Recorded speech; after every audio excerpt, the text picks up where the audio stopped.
Yeah, that's perfect. Yeah. Yes, so you shouldn't tell jokes to Swiss people on Saturday because then they would laugh in church on Sunday.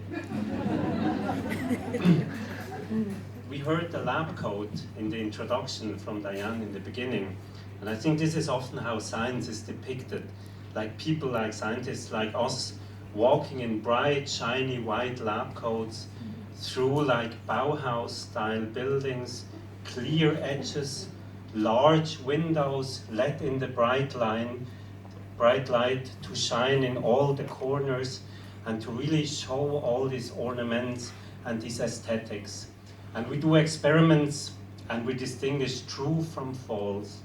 We discover truth and enlightenment.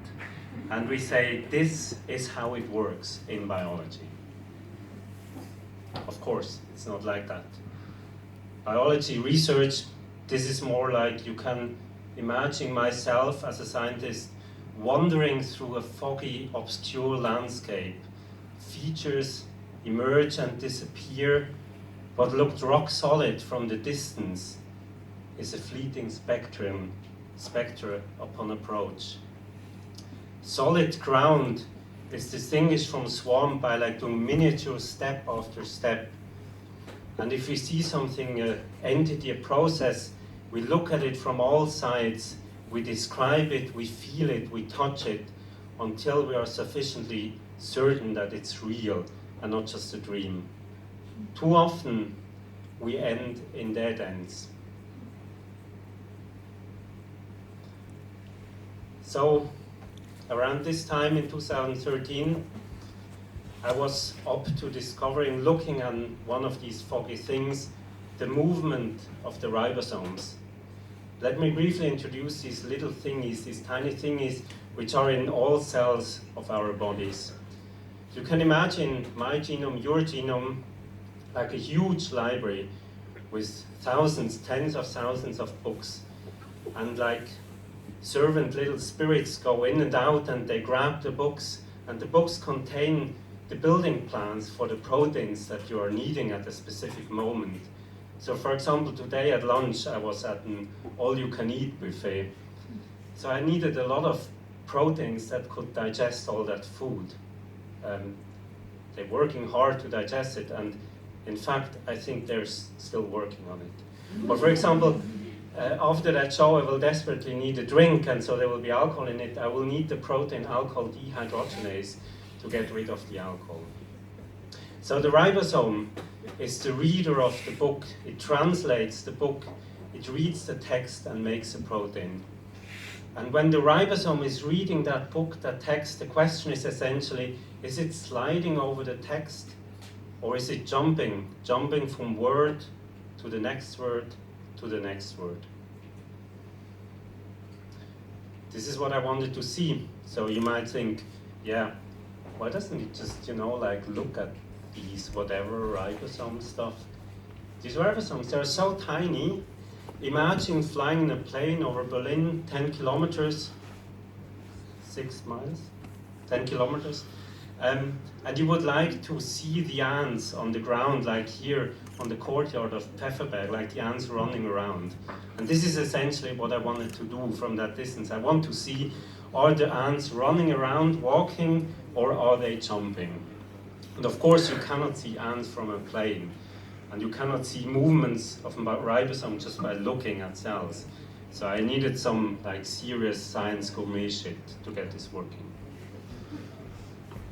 So I adopted this method to observe the movements of ribosome in these foggy days of fall 2013 in Berlin. And it's a tedious experiment. It takes many days, a bit more than a week. I would go into the lab in the morning, I would transfer a minute amount of liquids, microliters, 1/1,000,000th of a liter from one test tube to the other. I would put the test tube in centrifuges, which can break. I would take them out of the centrifuge, I would be nervous, they would fall down, everything would be lost. I would have started from the beginning. I would work with glibbery gels, which can break and fail in an awful lot of ways. And during all this process, I would only have very faint indications whether I'm still on the right path, or whether I'm just walking in the dead end of a swamp. And at the end of this many, many days of working, I would give a tiny volume to the so-called sequencing facility, as we call it, a small volume 100,000 times less than the beer I so desperately needed after this work. And so what would come back from the sequencing facility, or the so-called sequencing reads, and this is like millions and millions of lines in a text file, every line about 30 to 40 letters long, and I would have to look at them. And you can imagine me like doing this experiment. It's like blazing the way through the underbrush of a very thick forest. You know, I would be fighting against the leaves which hit me in my face. I would stumble upon roots and trunks. There would be a hole on the path which I have to go around. I have to be quick and swiftly, but also very carefully at the same time, not to lose these millions of a liter on my way and having to go back and start all over again. So I'm struggling through this underbrush. I'm sweating, I'm dirty, I'm really out of breath. But then suddenly, I step out into this clearing of the forest. The fog disappears. The sun is shining. I feel a mild breeze on my face, glittering fresh dew on the grass.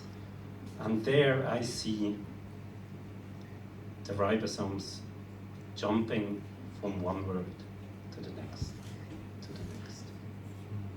Of course, unfortunately, it's not like clearings on the forest or elves or gnomes or so.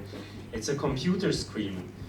But on this computer screen, I see a very clear pattern, like the bars of a fence, very regular, interspersed, one, then nothing, then one, then nothing, then one, then nothing. And of course, it's just lines on the computer. But at that moment of Eureka, I see through the computer screen, I see into these tiny cells of our bodies, into these even smallest ribosomes, and I see them jumping, visualized by this by this research method, how they jump from one word to the next word, to the next word. This was a rare moment of clarity in research, and I think as researchers and I as a scientist, we strive for these moments of clarity, and we really hope them, and this is what drives my work.